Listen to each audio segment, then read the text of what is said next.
I never thought I'd be the guy who walked out his own wedding. Nobody imagined that, right? You picture the future, the wife, the family, the quiet life you're building. You don't picture standing in a small stuffy room minutes before you're supposed to say I do, staring at the woman you love and realizing you don't know her at all. My name is Alex. I'm 32. For the past 7 years my world revolves around Sarah. She was funny, smart, beautiful, and we built a good life together. We bought a house, navigated career changes, supported each other through the usual ups and downs. Why propose a year and a half ago?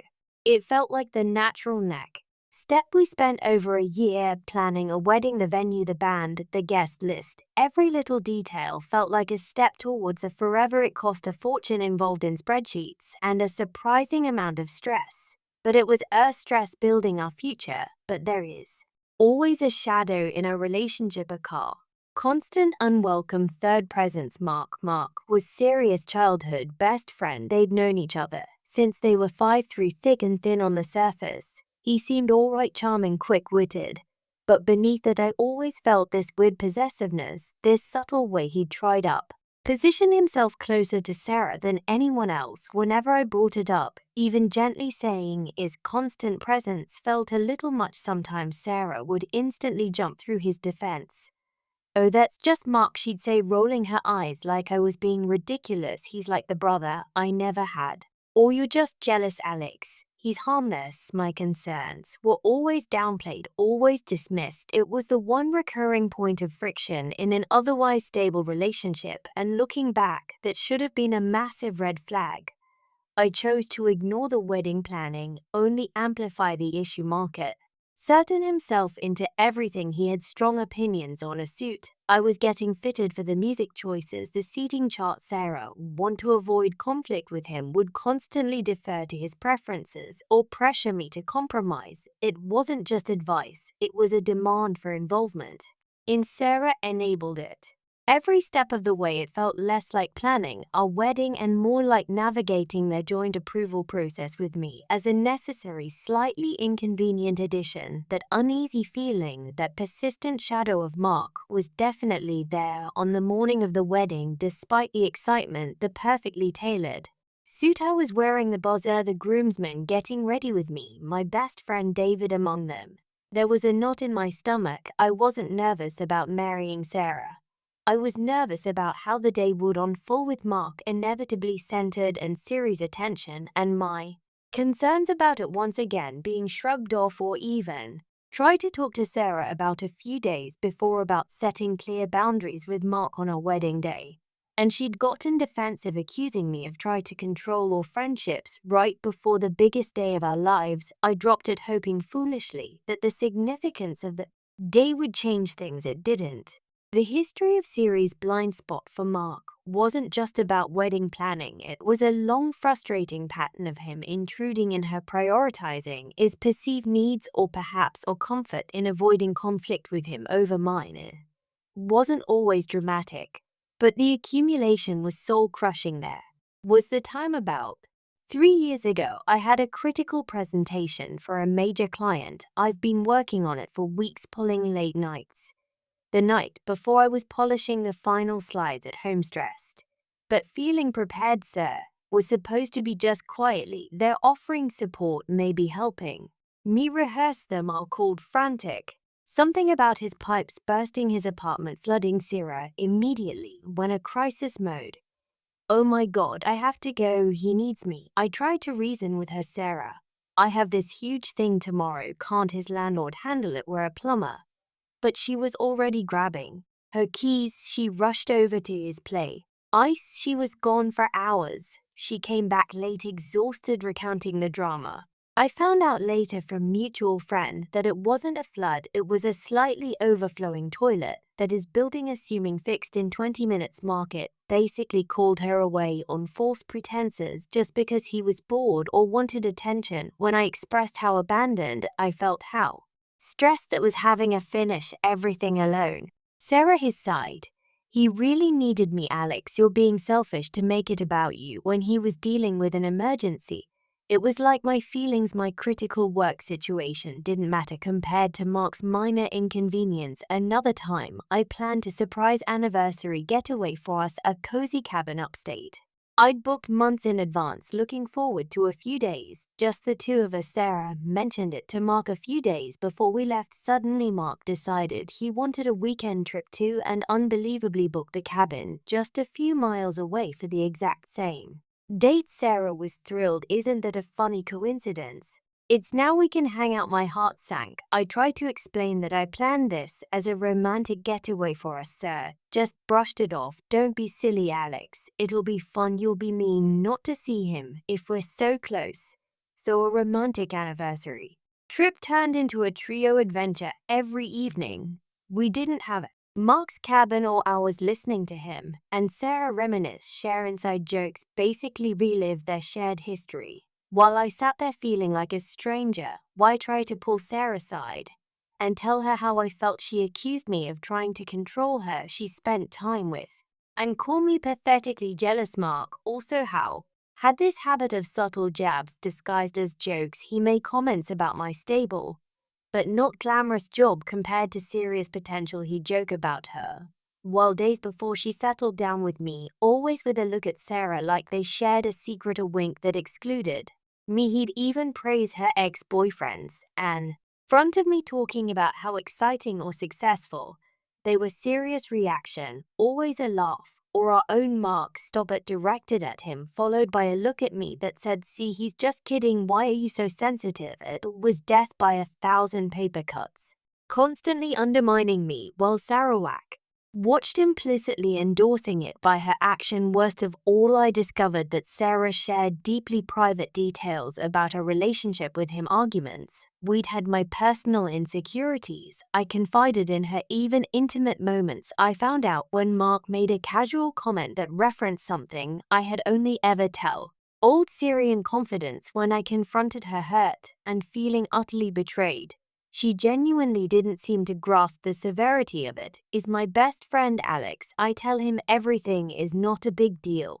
But it was a huge deal. It meant our private space, our trust wasn't sacred to her. It was just more material for her and Mark to bond over. All of this history, all these moments of feeling secondary, dismissed, and betrayed simmer beneath the surface. As I stood there on my wedding morning, I had pushed it all down, convincing myself that marriage would change things, that this commitment would finally make serious, see that we were the priority. The buzzing in my pocket wasn't just nerves anymore. My phone lit up with a message from an unknown number.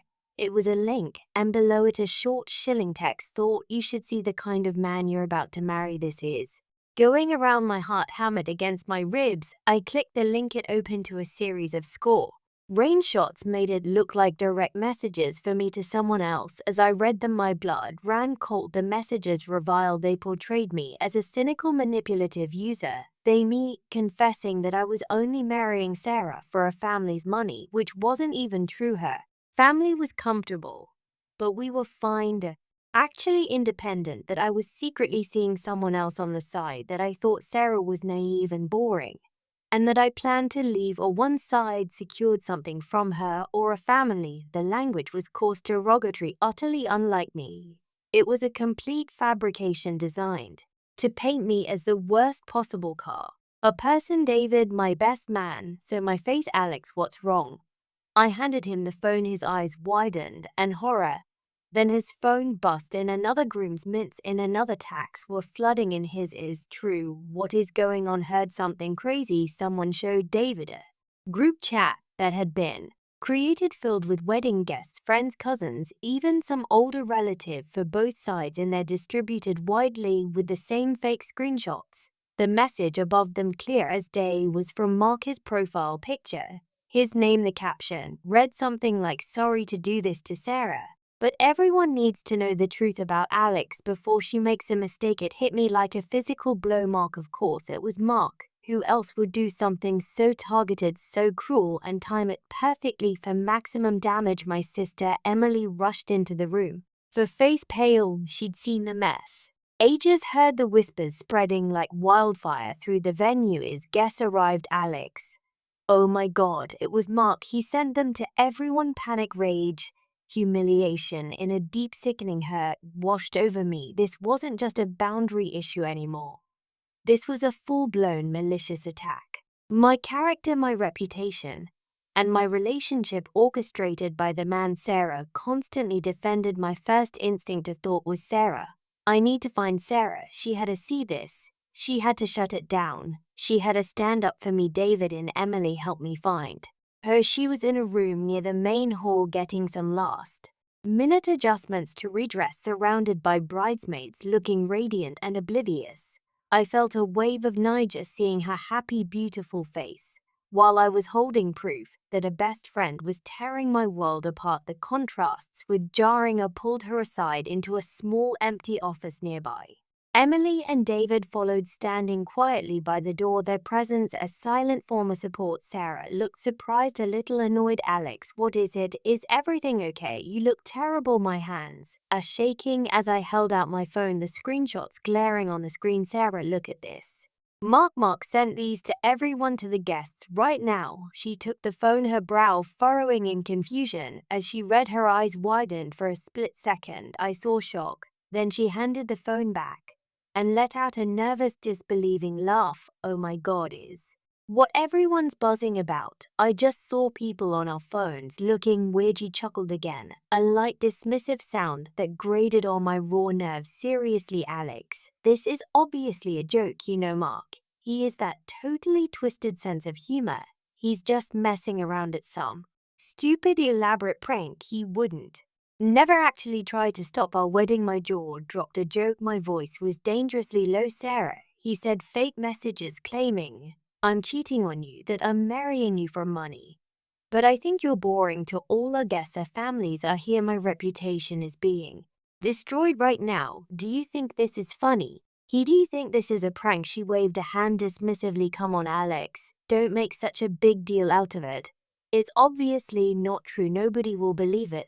It's just Mark being Mark. She glanced towards the door where we could hear the faint murmur of arriving guests and the wedding music starting. Look, we're getting married in law.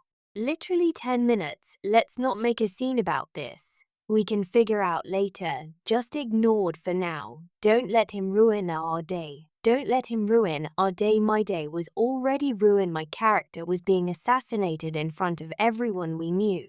And she was standing here. Tell me to ignore it, defending the guy who did it, and call my reaction making a big deal in that moment. Looking at her, hearing the ease with which she dismissed such a vile public attack, her immediate priority being avoiding embarrassment and protecting Mark's actions as mere jokes, I saw it all with horrifying clarity.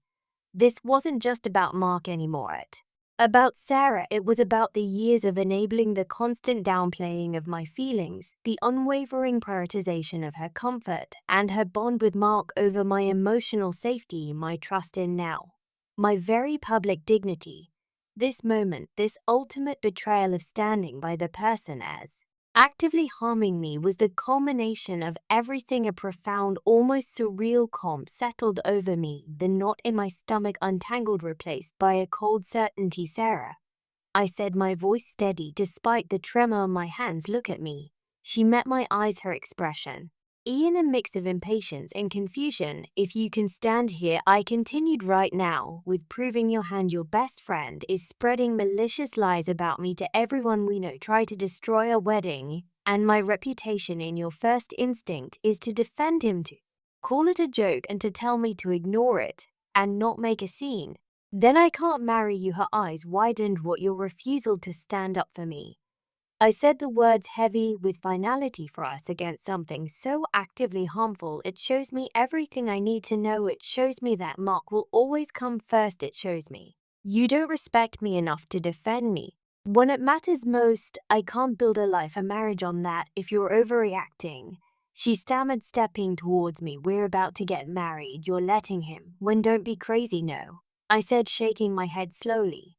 I'm not overreacting. This is the reaction I should have had years ago. This is about Mark's actions anymore. Sarah, This is about your reaction to them. This is about 7 years of you minimizing my feelings and enabling his behavior leading to this moment. I'm not letting him when I'm choosing not to lose myself. I didn't say another word. I walked past stunned Emma, Lee and David, who looked like they were about to cry. I saw the confusion and concern on the faces of the bridesmaids and family members. And hallway I told Emily and David, I'm leaving. David reached out. Alex, wait. But I just shook my head, unable to speak anymore.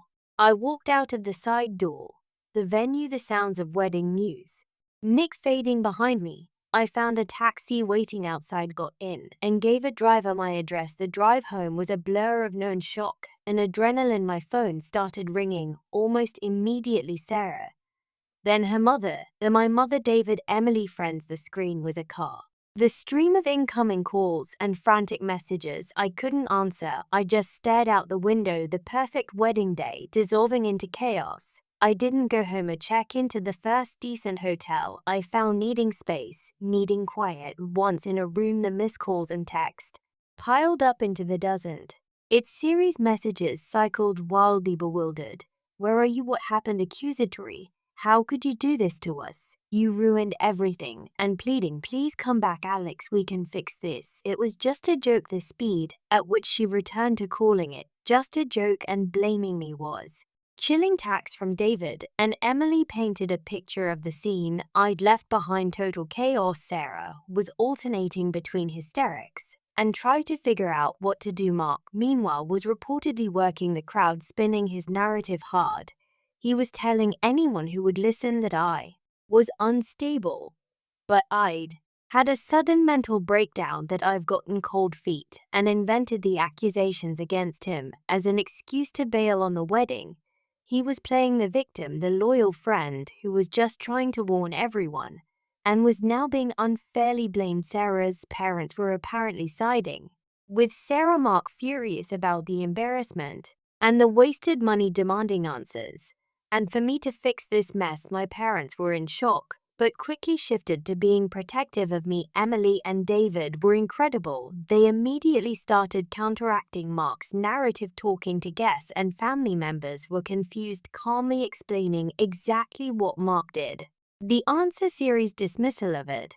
They shared screenshots of Mark's messages themselves to prove his malice. It was validating to know I had their unwavering support. Even as the social fallout began, friends were split. Some instantly reached out to me, horrified by Mark and Siri's actions, while others were hesitant. Clearly, having heard Mark's version of events, it's been a little over 2 weeks since that day. The initial wave of chaos has subsided, but the emotional wreckage is extensive. I stay with Emily for a while, needing the support. The financial hit from a non-refundable wedding costs is significant, tens of thousands of dollars down. A drain, a constant bitter reminder of what happened, but honestly the money is secondary to the feeling of betrayal. I haven't spoken directly to Sarah since I walked out. She continued to call and text for a few days. The message is still a mix of confusion, blame, and attempts to minimize. Her mother called Emily, furious about the cost and the embarrassment, demanding that I apologize. Emily shut down cold, calmly stating that I was the one who was wrong and that they wouldn't be discussing it further. It was clear where her family stood, on the side of appearance and convenience over truth and integrity. David, bless him, managed to dig up moral Mark. He has friends who overlap with Mark's circle. It turns out Mark has a history of sabotaging serious relationships.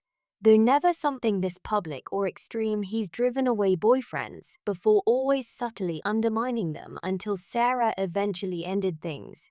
I'm leaving Mark as her sole constant. There is even a persistent rumor that Mark was actually in love with Sarah, or at least fixated on keeping all for himself, though he never acted on it directly. This added another layer to his possessiveness and explained why he go to such lengths. Emily also shared something Sarah had confided in her years ago before Sarah and I got serious. Apparently, there was a difficult period in Siri's late teens/early 20s, a personal crisis she went through, and Mark was the only one who was consistently there for her. Sarah told Emily she felt like she owed Mark, where that he was a rock dude During that time, creating a deep-seated dependency or guilt that made it almost impossible for her to set healthy boundaries with him, even when he was clearly harming her relationships. It doesn't excuse all behavior, but it adds a tragic, frustrating dimension to her enabling about a week after. The non-wedding I finally agreed to.